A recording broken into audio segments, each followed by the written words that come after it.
Welcome! In this episode of Arcana Orbis, The Secrets of the World, we shall look into Mary Shelley's novel Frankenstein or the Modern Prometheus. As we shall see, there is serious doubt about Mary Shelley's originality. Did she create a novel of absolute uniqueness, or were there any precursors? Did she build her character, the scientist Viktor Frankenstein, from the ideas she got after she woke up one night from a scary dream, or did her ideas originate from another source? Could it perhaps have been a theft from an earlier book altogether? The general story about the creation of this enormously influential novel is that one stormy night, 1816, Mary Shelley took up the challenge from Lord Byron to write the best horror story of the group of the most infamous poets and scandalous libertines of which she was a member. Mary was married to the poet and genius Percy Bysshe Shelley, who 6 years earlier had written the Gothic horror story Saint Irvyne. This story is packed with ghosts, moonlight, madness, occultism, ruins, murder, storms and suicide, and it is not far-fetched to see the character Wolfstein as the precursor of Dr. Viktor Frankenstein. Percy himself thought the horror novels from Germany and elsewhere, which they read aloud to each other, were quite boring, whereupon Byron came up with a challenge to see if any one of them could do better. This illustrious group, consisting of Mary and Percy Shelley, Lord Byron, Mary's stepsister and lover to Lord Byron, Claire Clairmont, and William Polidori, who wrote The Vampire as his contribution to the challenge. They had gathered in the beautiful Villa Diodati by the Lake Geneva in Switzerland, which Byron had rented over the summer. And here, this stormy, rainy summer of 1816, Byron wrote several famous poems and texts, of which one is Prometheus. Clearly, Mary Shelley must have heard of this Greek god who gave the fire to the humans, a symbol for knowledge, which, according to the myth, annoyed the other gods. And maybe Mary even discussed this god with Percy, Claire and Byron. Noteworthy of all this is that Percy Shelley wrote his own version about this god Prometheus in 1820. Mary describes in her memories about this time in the Villa Diodati how they were sitting closely together by the fireplace through the nights discussing the modern science. They talked about experiments on dead people and if it would be possible for scientists to ever bring back life to a deceased. Here is something to consider.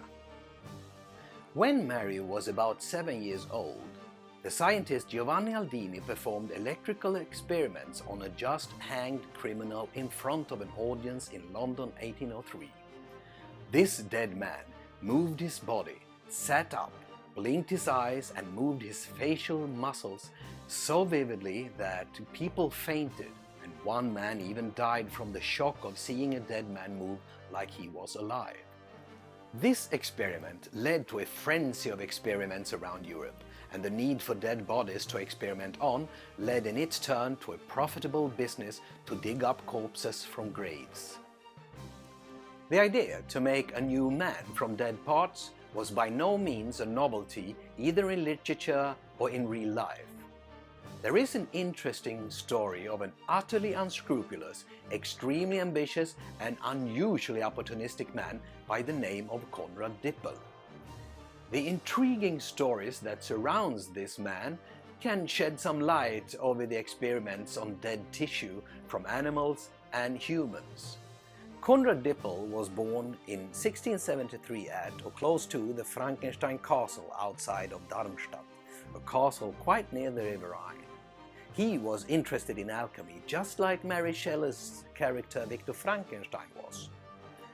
Dippel did experiment on dead animals and, as the rumors around him said, on corpses exhumed from graves. After unbelievable adventures, of which one was in Sweden as the private physician to the Swedish king and mentor to the famous Swedish scientist Emanuel Swedenborg, Dippel wrote that he had discovered the elixir of life. In 1814, 2 years before the famous challenge in the Villa Diodati, Mary, Percy and Claire Clermont travelled on the River Rhine, and we know that they did pass the castle Frankenstein. But nobody knows if they ever stopped and visited it. In her memories, though, Mary Shelley noted that they met with students of the University of Strasbourg, the very same university where Conrad Dippel had studied, and these students could have related stories of their famous and infamous forerunner. All this might have given Mary influences to write a novel about a man quite like Conrad Dippel. Now, let's look to an even more compelling component of this quest to unveil the mystery of the origin of Frankenstein. In 1790, 1 year after the end of the Revolution in France and 26 years before Mary Shelley's Frankenstein, Francoise Felix wrote The Looking Glass of Actuality, or Beauty to the Highest Bidder.